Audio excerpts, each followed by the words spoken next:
Good afternoon. हम लोगों ने बेटा अपने जो पिछला वीडियो था उसमें लास्ट में इक्वेशन ड्राइव की थी। हम टॉपिक पढ़ रहे थे charging of the capacitor through resistance and inductor, यानी कि पूरी सर्किट की बात करूं तो एल, सी और आर मैंने तीनों इकट्ठे कनेक्ट कर दिए थे बेटा। देन हमने ईएमएफ ई अप्लाई किया था, तो हमने कहा था इंड्यूस्ड ईएमएफ उसका अपोज करेगा।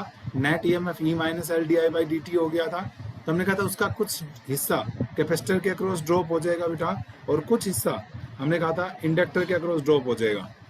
ओके, ये बात हमने करी थी वहां पर।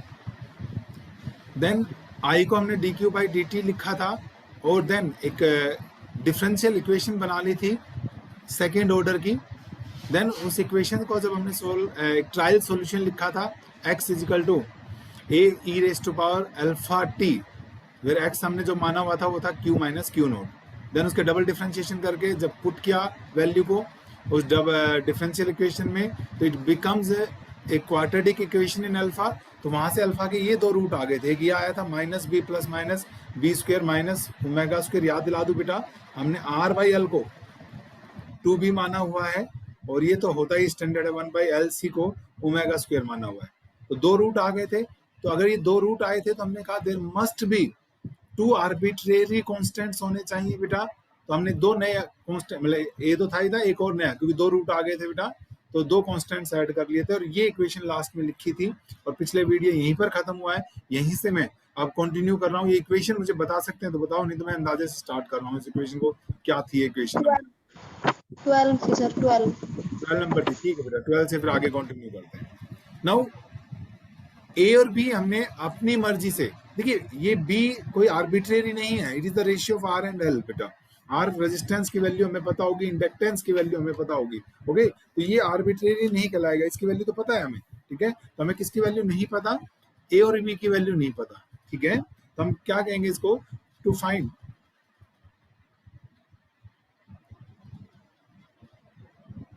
Value of a and b. ठीक है, हम इनको बोलते हैं बेटा, हम बाउंड्री कंडीशंस लगाएंगे। बाउंड्री कंडीशंस जैसे जैसे फॉर एग्जांपल t0 पर क्या था स्टार्टिंग में, तो जैसे t0 पर ध्यान करो बेटा, कल हम चार्जिंग पढ़ रहे हैं, तो स्टार्टिंग में there was no charge on the capacitor, it was q0 था, क्योंकि जब तक t0 कब किया था हमने? जब हमने q1 की को क्लोज किया था बेटा, और जब q1 को क्लोज किया था इट सिंपली मींस तब तक कोई करंट फ्लो नहीं कर रहा था, चार्ज नहीं था बेटा। तो इसमें पुट करो जरा 12 में, क्या की जगह 0, क्यू नोट प्लस ए। देखो बेटा, इसको यहां अगर मैं 0 पुट कर दूंगा टी की जगह, तो पूरा 0 हो जाएगा, it becomes e raise to power 0। ठीक है, प्लस बी, सिमिलरली ये भी माइनस से मुझे क्या लेना देना, ये सब रियल नंबर्स हैं।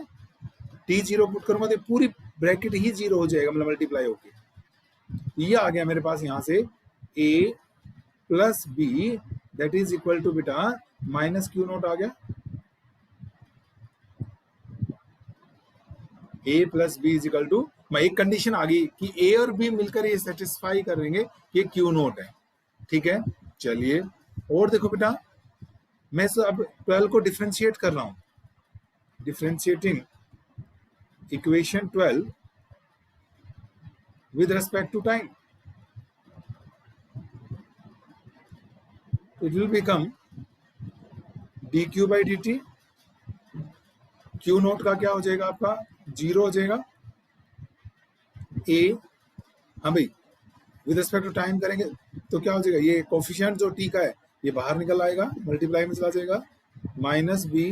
प्लीज, मैंने कहा था बड़ा आर्टिकल चल रहा है, कल से आप देख रहे हो बेटा, सो साथ साथ चेक करते रहना, कहीं जल्दबाजी में मैथमेटिक्स का एक भी स्टेप गलत हो गया तो it becomes difficult for me to search कहाँ गलती हो गई थी। ठीक है ना, ए यू क्यू बेटा, इसका डिफरेंशिएट करेंगे तो टी का जो कोफिशिएंट है उससे मैंने मल्टीप्लाई कर दिया, और ई वाली टर्म ऐसे कैसे, minus B plus minus b square minus omega square t plus फिर से बी, ये तो पावर जो थी वो बाहर आ जाएगी, माइनस बी, दिस इज बेटा b square minus omega square और ई की power u q minus b square minus omega square का under root,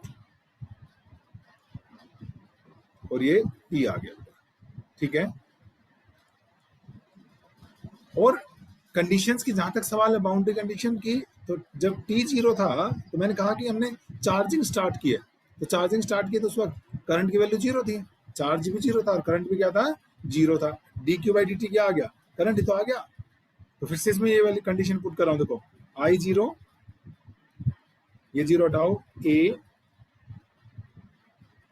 minus B plus B square minus omega square बेटा इंटू, ये फिर से 0 होगा तो e की पावर 0 1 ही हो जाएगा, छोड़ो इसको, तो 1 ही लिख देता हूँ सीधा, e की पावर 0 क्या लिखना, जैसे यहाँ भी हटना ही है, okay, plus b minus b minus, अच्छा एक माइनस कॉमन लिया जा सकता था,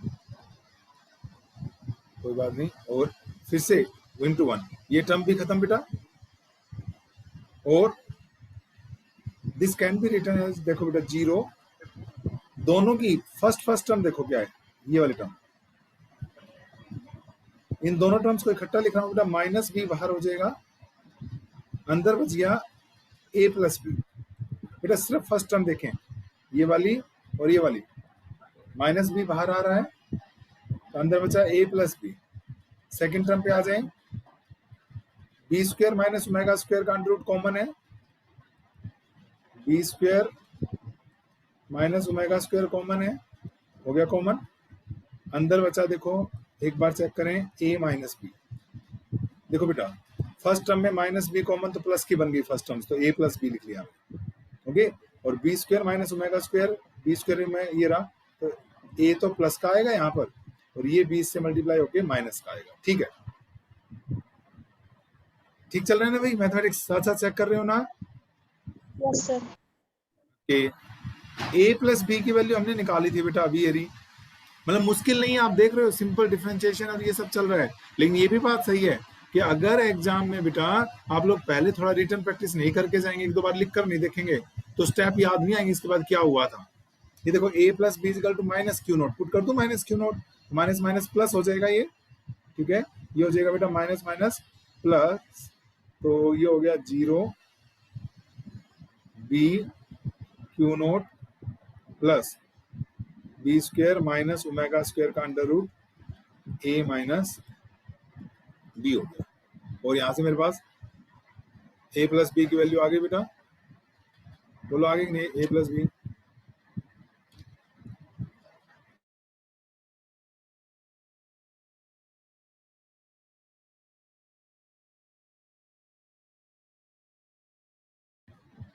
a माइनस बी की वैल्यू आ गई, यहां से मैं अगले पेज पे लिख रहा हूं एक बार,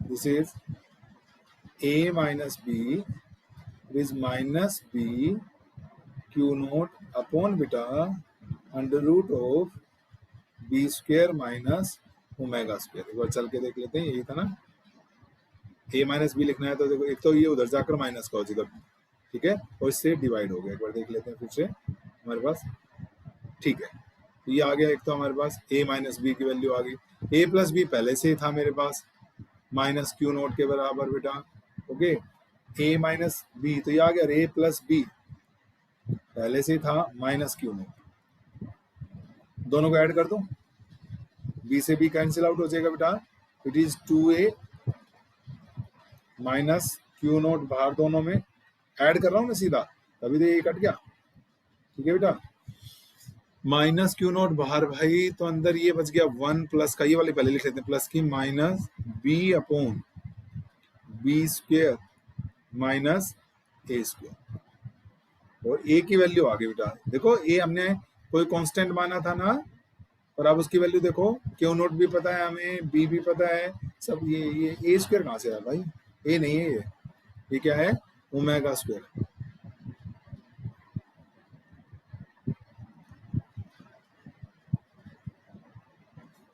this omega square b upon B square minus omega square, ये आ गया मेरे पास, ए की वैल्यू आ गई बेटा, ठीक है, इक्वेशन नंबर 15 आ गई, सिमिलरली बेटा अगर मैं ऐड करने की बजाय सब्ट्रैक्ट कर देता तो ए कट जाता मेरे पास, ठीक है। तो ये जो वैल्यू आती है आप खुद करके देख सकते हैं, बी आ जाएगा बेटा, यहाँ पर प्लस की टर्म आ जाएगी एक, ठीक है ना। अगर हम माइनस करेंगे तो ये सारा कट जाएगा और ये आ जाएगा क्यू नोट बाई 2, ठीक है। 1 प्लस हमारे पास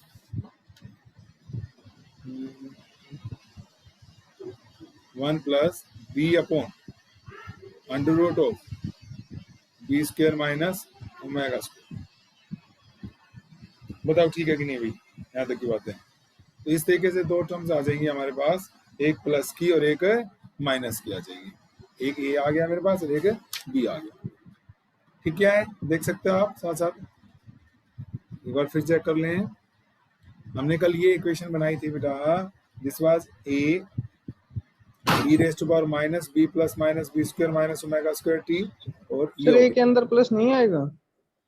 ए के अंदर बेटा मैं वही बी में 1 प्लस बी होना चाहिए सर, क्यों माइनस क्यों नोट 2a हुआ, ये माइनस क्यू नोट बाहर ले लिया हमने, ठीक है बेटा प्लस आएगा, सर, तो प्लस यहाँ प्लस आएगा और यहाँ प्लस आएगा तो फिर यहाँ माइनस आएगा। दोनों अलग अलग रूट है, ये बात तो पक्की है।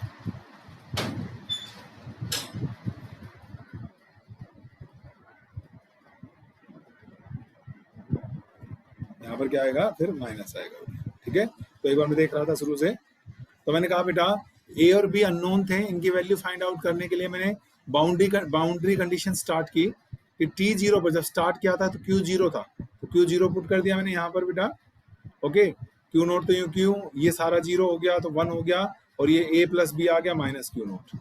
फिर मैंने with respect to time differentiate कर लिया, हैव पेशेंस आल्सो, जल्दबाजी में कोई टर्म छोड़ मत देना बेटा।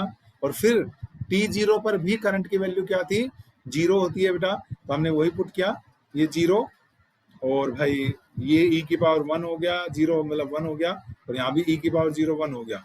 मैंने थोड़ा सा रीअरेंज किया, पहली टर्म इकट्ठी कर ली, माइनस बी बाहर, ए प्लस बी आ गया, A plus B minus Q naught था, ए प्लस बन गया और ए माइनस बी हो गया। यहाँ से हमने देखा ए प्लस बी की वैल्यू भी आ गई मेरे पास और ए माइनस बी की वैल्यू भी आ गई, दोनों वैल्यूज आ गई मेरे पास। मैंने दोनों को ऐड कर दिया बेटा, ओके। तो 2a आ गया, तो a की वैल्यू आ गई ये और b की वैल्यू ये आ गई। तो यहाँ पुट करते हैं भाई, हमारे पास चार्ज की इक्वेशन आ गई बस इतनी देर। इक्वेशन नंबर 12 में पुट कर रहा हूँ बेटा a और b की वैल्यूज, पुटिंग इन इक्वेशन 12। तो मेरे पास बन जाएगी पुटिंग इन 12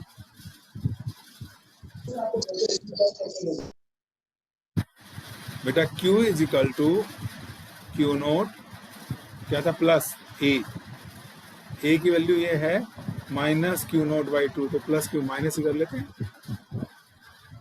ए की वैल्यू में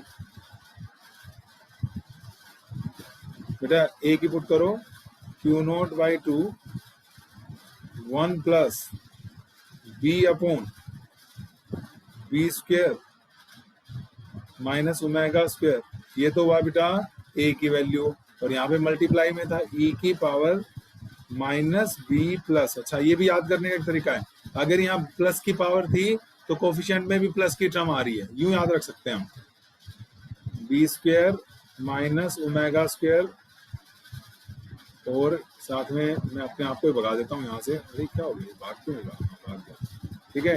तो यहाँ पे क्या आ जाएगा बेटा टी, ओके।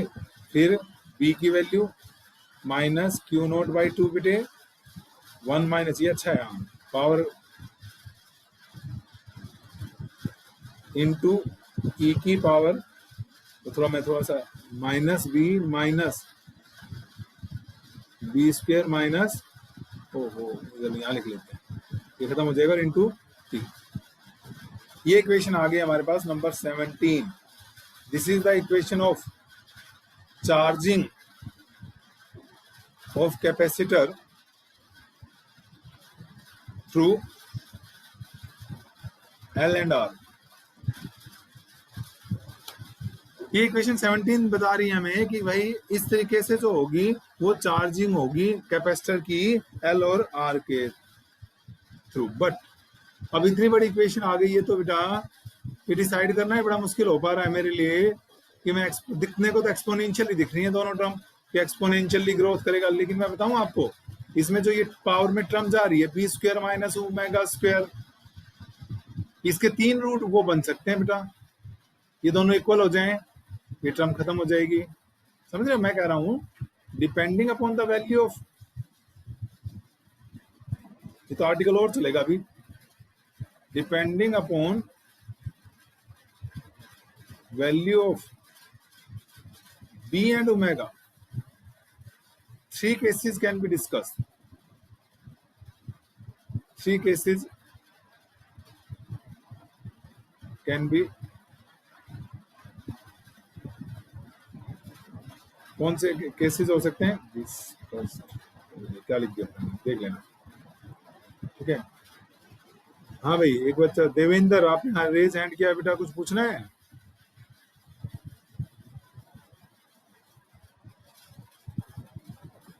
नहीं। सो देखो अब हमारे पास मैं केस 1 ले रहा हूं बेटा। देखो 3 केस कौन कौन से हो सकते हैं, मैं एक बार जल्दी से लिख दूं। केस एक ही हो सकता है हमारे पास कि भाई b square greater than omega square हो जाए, एक ही हो जाए b square equal to omega square हो जाए, एक ही हो जाए कि बी स्क्वायर क्या हो जाए बेटा, पानी कर ले यार, हम पानी कर ले, बी स्क्वायर लेस देन क्या हो जाए, ओमेगा स्क्वायर हो जाए। 3 डिफरेंट केसेस बनेंगे, तो उसके अकॉर्डिंगली हम डिसाइड करेंगे whether this is charging case और मतलब चार्जिंग जो है वो एक्सपोनेंशियल है, ओसिलेटरी है, या किस तरीके की चार्जिंग होगी। तो मैं 1 बाय 1 केस डिस्कस कर रहा हूँ बेटा। तो नेक्स्ट हमारे पास देखिएगा पहला केस, मान लीजिए case 1, this is let us suppose b square is greater than omega square, means b क्या था बेटा, r by 2l,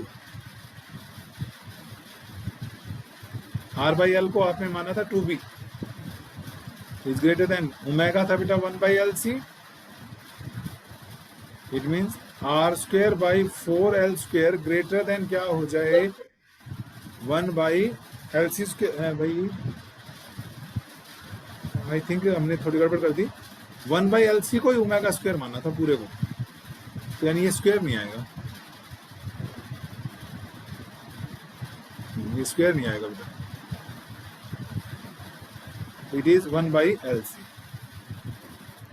अगर यानी कि ये कंडीशन है तो बी स्क्वायर आप कह रहे हो ग्रेटर देन ओमेगा स्क्वायर है, it means b square minus omega square will be a positive real number, और पॉजिटिव रियल नंबर होंगे तो अगर हम देखें इस इक्वेशन में बेटा, तो यानी ये भी एक पॉजिटिव रियल नंबर आ गया पूरा का पूरा, ये कोफिशिएंट भी पूरा का पूरा क्या आ जाएगा, यानी एक्सपोनेंशियल टर्म्स के जो कोफिशिएंट्स हैं they become real number and hence this equation will be exponential in nature, क्योंकि ये तो पूरा का पूरा एक नंबर है, अब बेसिक से बड़ा सा डिजिट दिख रहा है, पर अब ये क्या एक प्योर नंबर बन गया बेटा, ऐसे ये भी एक प्योर नंबर बन गया, तो यानी सिंपल क्या बन गई है, एक्सपोनेंशियल टर्म्स बन गई कि नहीं बन गई बताओ। ओके, तो हमारे पास क्या हो गया, इट मींस क्या हो गया ये, अगर आप देखें तो this is, it means coefficients of both exponential terms,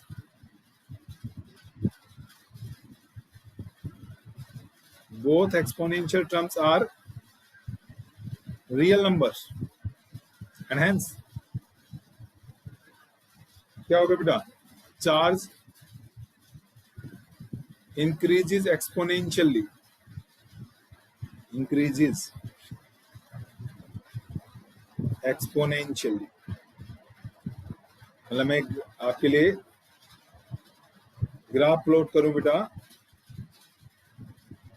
T और Q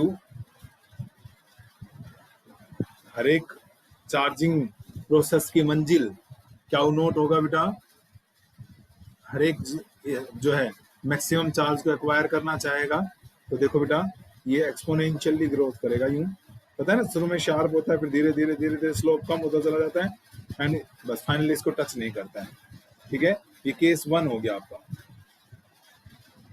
केस 1 एक्सपोनेंशियली ग्रोथ करेगा, ठीक है कि नहीं बेटा। केस 2, अगर b square is equal to omega square हो जाए बेटा, मतलब are square by 4l square 1/LC हो जाए, तो then b square minus omega square will become equal to 0। ठीक है, it will become equal to 0। देखो जरा इस इक्वेशन को, 17 इक्वेशन में ये टर्म 0, यहां भी जो टर्म्स हैं, ठीक है ना, ये टर्म्स जो हैं हमारे पास, ये 0 हो जाएगा तो e की पावर माइनस बी टी बन जाएगा, e की पावर माइनस बी टी।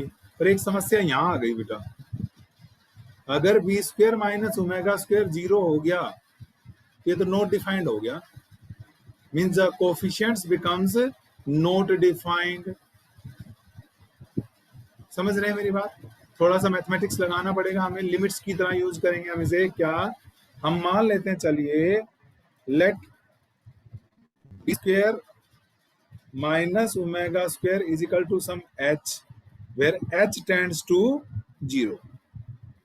जैसे लिमिट्स करते हैं आप, साइन 0/0 जो भी चीजें करते हैं, बहुत सारे तरीका पढ़ा होगा, मुझे नहीं याद आ रहा अभी, पर ऐसा कुछ कर रहे हैं ताकि वो नॉट डिफाइंड से बच सकूं मैं। तो अब देखो जरा मेरे पास इक्वेशन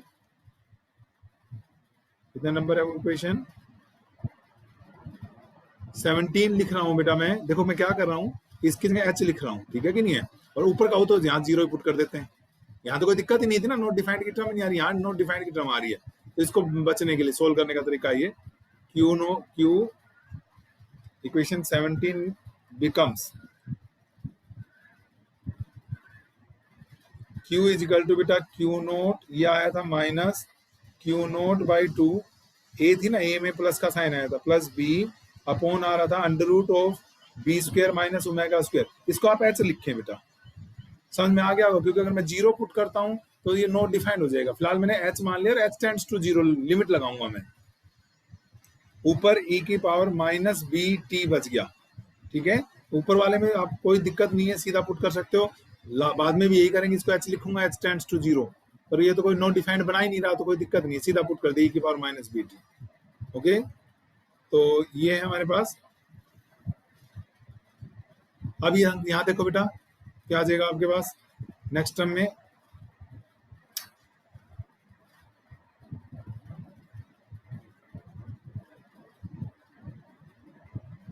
ये क्या हो गया भाई,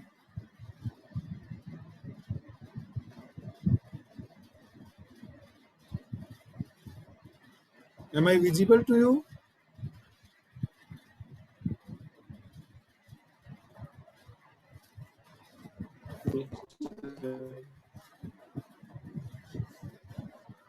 ओके, पता नहीं क्या हो गया था भाई, स्क्रीन डार्क हो गई थी मेरे को। आप लोगों को दिख रही थी स्क्रीन, यहाँ डार्क हो गई थी आपकी भी? दिखाई दे रही। पता नहीं, चलो बेटा जो भी हुआ था, प्लस नहीं माइनस ही था, बी भी माइनस में गया था, q naught by 2 1 minus B upon बेटा ये, फिर अंडर रूट h लिख देते हैं, और e की पावर माइनस बी टी बच गया।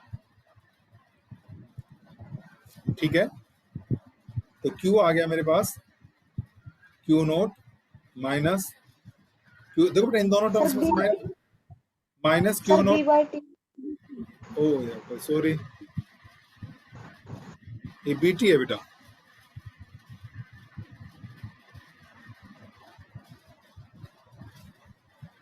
चली गया, ठीक है, ये था बी टी।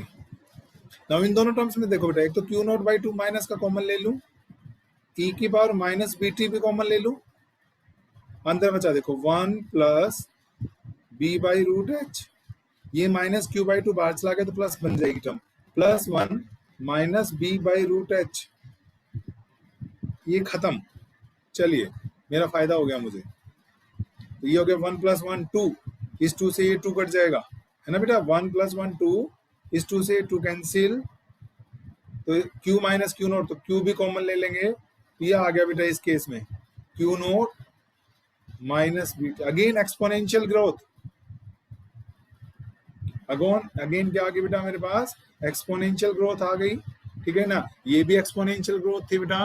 ओके, बट इस केस में जो कोफिशिएंट है यहाँ पे 1 ही हो गया, सीधा सा, जबकि यहां पर हमारे पास जो चीजें थी, ये देखो यहां पर क्या है कि क्यू नोट के बाद अगर क्यू नोट में बाहर लेता हूं तो 1 माइनस 1/2 और ये इस तरीके की टर्म्स बचती हैं। मतलब मैं सीधी सीधी बात करूं मैथमेटिक्स की, बेटा this is also an increasing function of time. मैं बिल्कुल मैथ की लैंग्वेज बोल रहा हूं। This is also an increasing function of time. अगर आप चेक करना चाहते हैं रेट ऑफ इंक्रीज, तो यू विल फाउंड कि इक्वेशन 18 के अंदर जो rate of change of current charge है वो फास्ट होगा। मतलब इस बार में इसका ग्राफ प्लॉट करूं बेटा तो कुछ ऐसा ग्राफ आएगा, मतलब ऐसा एक्सपोनेंशियली होगा लेकिन रैपिडली होगा। ठीक है, ये केस 2 का ग्राफ होगा। फिर बोल रहा हूं इक्वेशन 18 भी इंक्रीजिंग फंक्शन ऑफ टाइम है और इक्वेशन 17 भी। अगर आप इंटरेस्टेड हो तो आप इसका डिफरेंशिएशन जैसे करते थे इंक्रीजिंग डिक्रीजिंग की पहचान वैसे करके देखें। यू विल फाउंड इसके अंदर फास्टली ग्रो कर सॉरी स्लो ग्रोथ है और इसके अंदर बेटा फास्ट ग्रोथ है। ठीक है, एक और चीज, ये वाला जो है फर्स्ट केस जो होता है बेटा, ठीक है, जिसमें इसको हम बोलते हैं बेटा कि यहां पर जो मेरा चार्ज है फर्स्ट केस में चार्ज को बोलते हैं ओवरडैम्प्ड। और किसी का ऑडियो ऑन है भाई, भावना। ओवरडैम्प्ड और नॉन ऑसिलेटरी, इसमें कोई ऑसिलेशंस नहीं होंगे ना बेटा। आप देख पा रहे हैं एक्सपोनेंशियल था पहले वाला, और इसको बोलते हैं डेड बीट। कुछ नाम दे रखे हैं, कोई पूछ ले कि अंडर व्हाट कंडीशन। छोटा क्वेश्चन कई बार अटैच कर देते हैं, फर्स्ट क्वेश्चन जो होता है ना आपका, कई बार उसमें 5-6 पार्ट बना देते हैं कंपलसरी क्वेश्चन करके, तो उसमें पूछ सकते हैं कि under what condition charge is overdamped. तो आप कहेंगे जब r²/4l² इज ग्रेटर देन और इक्वल टू 4lco बेटा। इस केस में भी, इस केस को हम बोलते हैं बेटा जो है नवीन क्रिटिकली डैम्प्ड। सेकंड केस को हम बोलेंगे क्रिटिकली डैम्प्ड बोलेंगे बेटा। अब एक तीसरा केस और बच गया, क्या b² ग्रेटर हो गया, इक्वल हो गया, और अब तीसरा केस क्या बन गया बेटा, लेस देन हो। केस नंबर 3, व्हेन b² जो है बेटा इट इज, क्या कर दूं मैं, लेस देन ω²। अब देखो बेटा, अब अलग तरीके की सिचुएशन आ गई। b² minus ω², it is b² minus ω²। ठीक है, क्या आ जाएगा, ये तो इमेजिनरी नंबर आ जाएगा ना बेटा। तो मैं इसको ऐसे लिख रहा हूं, -1 का under root into ω² minus b² लिख सकते हैं। और ये जो अंडर रूट ऑफ 1 है, दिस इज आयोटा बोलते हो आप लोग मैथमेटिक्स में, ω² माइनस b²। तो भाई एक बात सुनो बेटा, जिसे आप आयोटा बोलते थे उसको हम फिजिक्स में जे से डिनोट करेंगे, जे। ठीक है, जे ऑपरेशन या जे ऑपरेटर बोलेंगे, और ये है वही आयोटा ही। तो इसको तो मैं अब जे से डिनोट कर रहा हूं, और इस पूरे को मैं थोड़ी देर के लिए W' मान रहा हूं। ठीक है, W' मैंने किसको माना है, ω² माइनस b² के अंडर रूट को माना है। ओके, तो भाई ये वैल्यू 17 नंबर में पुट कर रहे हैं। पुटिंग इन इक्वेशन 17 वो थी बेटा Q is equal to Q0 minus A की वैल्यू आई थी Q0/2, और पहली टर्म में अभी थोड़ी देर पहले आपने याद दिलाया था B आएगा। अब मैं तो भूलूंगा नहीं, इसे B आएगा। B अपॉन आया था b² माइनस ω², इसकी जगह आ गया बेटा jω'। ठीक है, e की पावर माइनस b प्लस यही टर्म थी b² माइनस ω², तो इसकी जगह आ गया jω'। t फिर से b था Q0/2 आया था, 1 माइनस बी, और ये हो गया जे ओमेगा डैश। ठीक है बेटा, ई की पावर माइनस बी, यहाँ माइनस तो यहाँ भी माइनस आया था, जे ओमेगा डैश और टी। देखते हैं क्या बनेगा, क्योंकि इस बार तो एक्सपोनेंशियल में क्या चला गया बेटा, आयोटा चला गया, जे चला गया, यहाँ भी कोफिशिएंट में भी एक इमेजिनरी कोफिशिएंट आ गया। देखना पड़ेगा, तो सोल्व करना पड़ेगा। मजेदार केस है। क्यू नोट माइनस, इन दोनों को सोल्व कर रहा हूं मैं। वही से क्यू नोट बाई 2 कॉमन बेटा। ओके, कल पिछली बार की तरह देखो, ई की पावर माइनस बी टी इसमें भी आएगा, और ई की पावर माइनस बी टी की टर्म इसमें भी आएगी। वो तो बाहर निकाल दू, ये नहीं निकल सकता क्योंकि ये जे प्लस का है, यहाँ जे माइनस का है।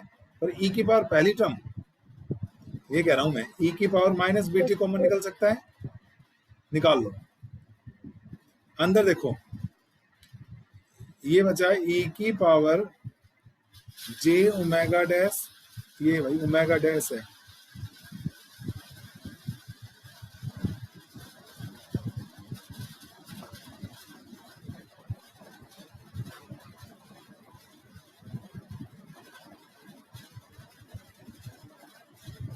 ये हुआ भाई ओमेगा डैश टी।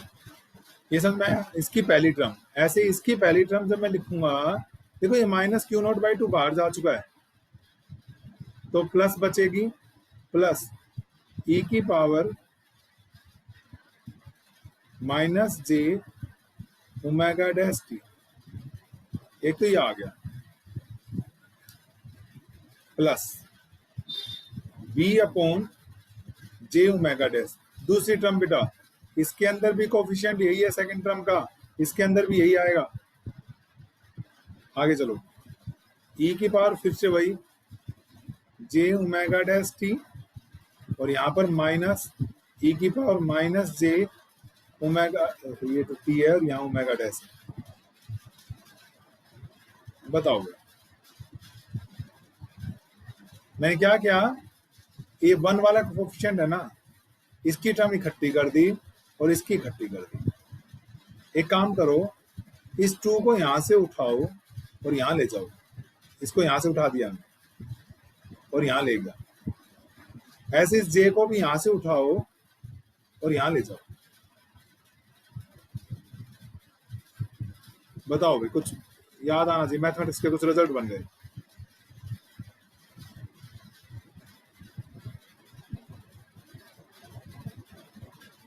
ये क्या आ गया हमारे पास, तो थोड़ा सा आराम से समझना बेटा। माइनस क्यू नोट ई की पावर माइनस बी टी, ये कुछ होता है, मैं अलग से लिखूं शायद यहाँ समझ में आए, ये समझ में आ जाए। ई की पावर आयोटा थीटा प्लस ई की power minus iota theta by 2। अब बताओ कुछ याद आ रहा हो तो, होना चाहिए बेटा ये कुछ ना कुछ मैथमेटिक्स का फार्मूला। नहीं ध्यान आ रहा बेटा, ये होता है कोस थीटा। ठीक है, तो हमारे पास थीटा की जगह क्या है, ओमेगा डैश टी। ये हो गया कोस ऑफ ओमेगा डैश, ये ओमेगा डैश है बेटा, omega dash t plus b by omega dash बेटा। और ये होता है, ये साइड में लिख रहा हूं इसलिए, ई की पावर आयोटा थीटा माइनस ई की power minus iota theta upon 2 iota, ये होता है बेटा साइन थीटा। ये मैथ के फार्मूले हैं भाई, हमारे फिजिक्स के नहीं है, उनसे उधार लिया है हमने। तो साइन और कोस के फार्मूले आ गए, तो बी बाई ओमेगा डैश, और ये क्या बन गया आपका साइन थीटा। थीटा क्या होता है, आई का कोफिशिएंट, आई मतलब जे, तो ओमेगा डैश इंटू टी।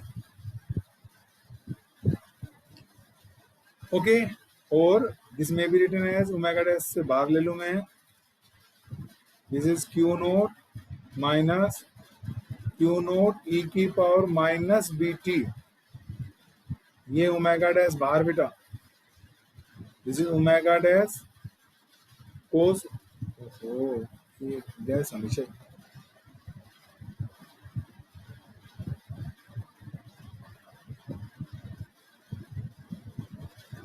तो बीच में पता नहीं क्या क्या रब हो जाता है साथ में।